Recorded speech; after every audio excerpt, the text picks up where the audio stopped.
Hello my friends and welcome back to my channel. Today we are going to be talking about GameStop and their shares. And yeah, without further ado, let's get into it. If you wouldn't mind sharing, commenting, and subscribing, that would be great. Okay, so long story short, a bunch of Redditors were like, hey, we're going to stick it to the middle, or like the hedge funds. I was about to say middlemans. So they were sticking it to the hedge funds by artificially inflating the price of the GameStop stocks. So I think it went up to like 400. It's starting to plunge now, largely in part to the Robinhood app.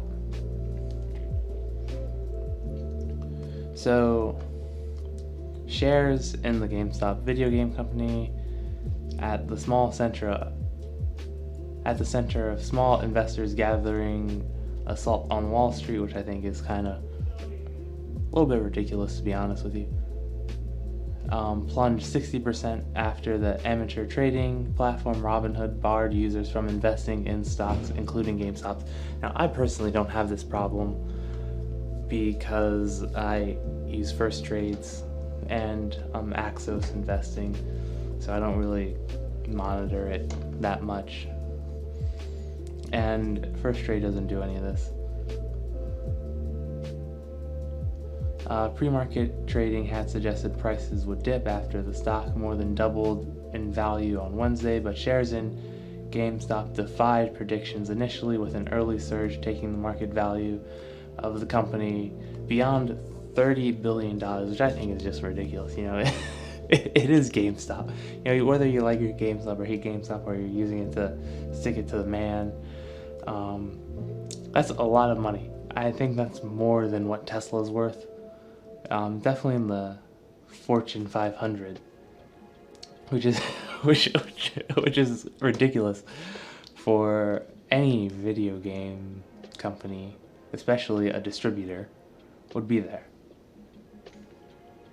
GameStop was down more than 60% by lunchtime on Wall Street, while the share prices for other companies caught up in the affair, such as Nokia, BlackBerry, and AMC also suffered big falls. All four companies are among a small group that have soared in value due to a phenomenon that began on Reddit, so you probably already know about that. It's the name of the game.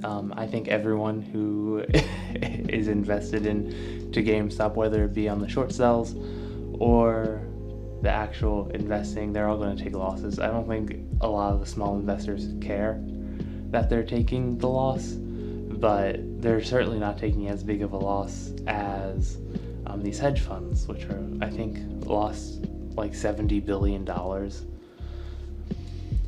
which is all fine. That's the name of the game. You know, when you're dealing with the stock market, you should know that you're dealing with a lot of risk, and sometimes that risk could be losing everything. That's why they didn't allow poor people to invest into the stock market, I think, up until 2008, which I think is absolutely ridiculous. Because, you know, you should be, like, everything in life takes risk, and if you know that, then you should be risk assessing everything you do.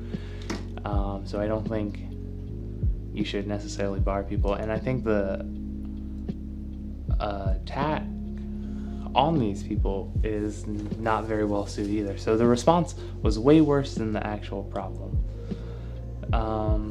So they decided to close down. I think that's actually illegal. They are facing a class action lawsuit.